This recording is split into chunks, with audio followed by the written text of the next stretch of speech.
All right, geometry. We are going to finish the notes that we started yesterday in class. We got to this proof using definition of congruent triangles. Remember, you have to prove that all three sets of angles are congruent and all three sets of sides are congruent. So our first given was QRT is congruent to angle QST. So that is the blue angles. Then we have our segments. Those are marked as congruent. This is the 1 tick mark and this is the 2 tick marks. And then we have segment QT bisects angle RQS. That's actually marked as those red angles. Those two red angles were, the one red angle was bisected into two equal pieces. Okay, so let's start with angles. So we're talking about that. So we've got our first given, angle QRT is congruent to angle QST. Actually, I'm going to switch to tablet mode so you can actually read my writing. All right, we know that because it was given. We got our red angles, so we're going to have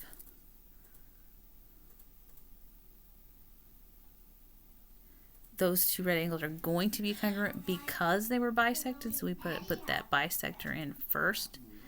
QT bisects angle RQS given.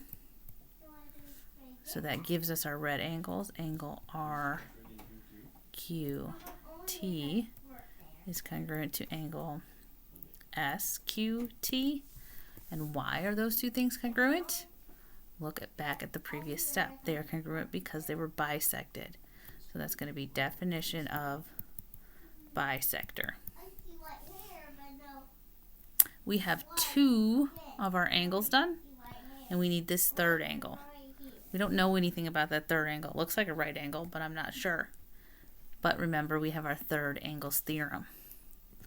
So angle RTQ is congruent to angle STQ by the third angle theorem. So now we have our three angles, and now we can work on the side lengths. So we've got the two that were given. QR congruent to QS, and I'm just going to put these both in one step. They are both given. And then we need this third side. That third side is shared by both triangles. So this is a new one, which you're going to write in your proof reasons later. This is called the reflexive property. When a side is congruent to itself, generally because it's shared among two shapes, we have to state, because we got to have all three statements, we have to state that it's congruent to itself. So QT is congruent to QT by the reflexive property.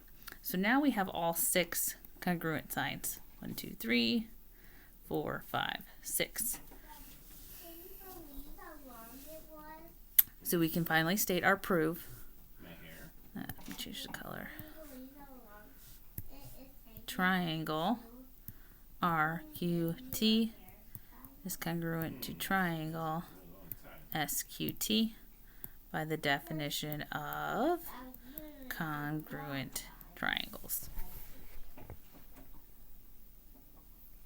Okay, this is the second and last one for the notes today.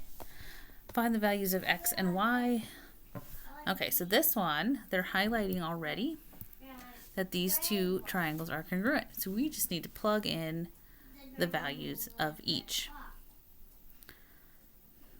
Okay, so we've got x and y. Well, if I look at here, I've got both an x and a y in the same expression, making things a little bit trickier.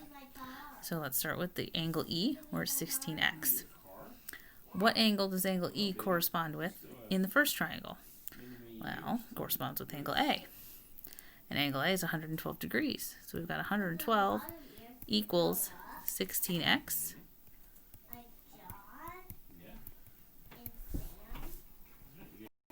So you divide 112 by 16 and you get 7.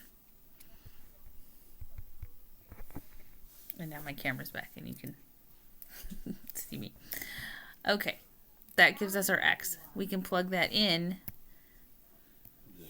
here. So we've got 3 times 7 plus 5y. And this corresponds with the 41 on the other side. Equals 41. So we got 21 plus 5y equals 41. So 5y equals 40. So y equals 8. So those are our 2 answers based on corresponding parts.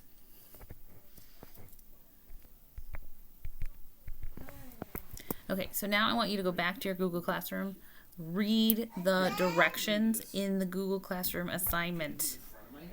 You've got to open a GeoGebra thing, and you've got to take your time with that and ask yourself, are these triangles congruent every single time, no matter what the situation is?